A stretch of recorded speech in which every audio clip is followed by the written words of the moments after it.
Chapter 1. Nightmare.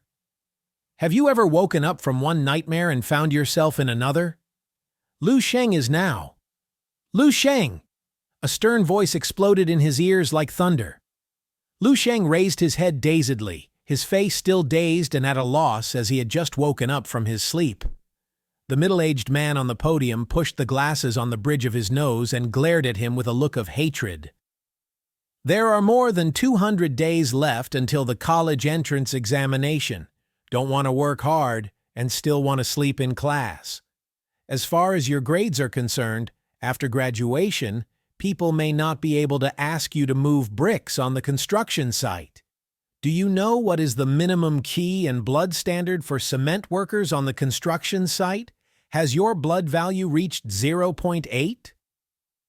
Lu Sheng lowered his head and rubbed his swollen temples while obediently listening to the head teacher's scoldings. The little fat man sitting on his left secretly turned his head to look at him. Have another nightmare? Lu Sheng nodded, but did not speak, but there was a deep sense of helplessness in his eyes. He had been dreaming the same dream for 3 consecutive days, frequently. Lu Sheng couldn't describe what kind of dream it was. He only remembered that the scene in the dream was very dilapidated, desolate, and depressing. He stood dazedly above a wilderness full of wandering monsters. Is a nightmare. Lu Sheng is very sure of this, because after encountering this dream, he became very lethargic, and the quality of sleep was extremely poor. Although he sleeps for more than 10 hours a day, the whole person's state is the same as continuous insomnia all night long. So in the past 3 days, Lu Sheng's qi and blood value dropped by 0.02. 0.02.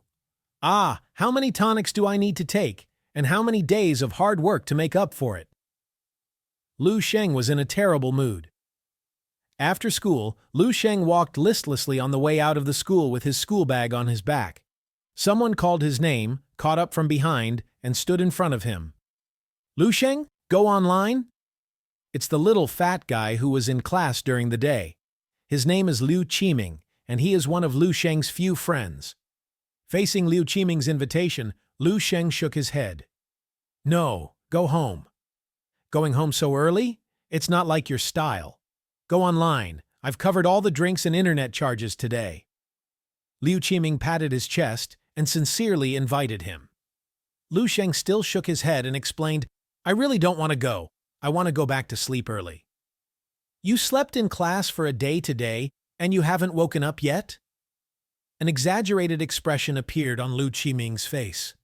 Lu Sheng was too lazy to explain. He waved his hand and continued to walk forward. Liu Qiming wanted to persuade him again, but at this time a few boys ran over quickly. Liu Qiming, are you going to go online? Come here now! Liu Qiming finally glanced at Lu Sheng, said nothing, and left Lu Shengchao with the other boys and ran. Lu Sheng watched Liu Qiming's retreating back, and students in black and blue school uniforms continued to pass by him. These people hurriedly rushed to the school gate and then quickly dispersed at the school gate, like a turbid river, going away in the lively. Hey! Lu Sheng sighed softly, and the thoughts in his mind began to churn. He almost forgot that he had lived in this world for nearly 18 years. Lu Sheng's memory of his past life is now very vague, and sometimes he even wonders if it was just a dream. A dream that he would have repeated since he was a child, like the one he's been dreaming about lately.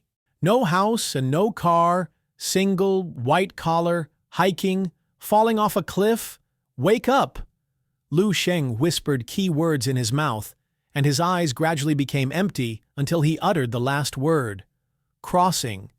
Yes, Lu Sheng came through. In the world of his previous life, there was no martial arts, and there were no monsters running out of the cracks in the ground. It wasn't the monster attack and the martial artist showdown on the TV news. What troubles the students in the school is not the blood value, combat effectiveness index, and actual combat class results, but the endless math, physics, and chemistry foreign language test papers. Sometimes Lu Sheng misses that world, because at least that world, peace and quiet. Lu Sheng pushed open the door. He saw his father, Lu Dahai, lying on the armrest of the sofa with his upper body naked, while his mother, Zheng Yufen, was tearing open a piece of plaster to find a suitable place on Lu Dahai's back. Lu Sheng noticed his father's patched back, his eyes stinged, and he shouted, "I'm back! Are you hungry? If you don't eat an apple first, I'll cook right away," Zheng Yufen said to him while pressing the plaster on Lu Dahai's body. Lu Sheng shook his head and dragged his school bag towards his room. He stopped halfway, turned his head towards the sofa, and said in a low voice, "Why don't you go back and buy a blood moxibustion instrument? It can stimulate qi and blood, relax the muscles, and it is also very useful for massage therapy. My classmate's family has one." "Hey, what kind of injury is this to me? I'll be fine for a few days.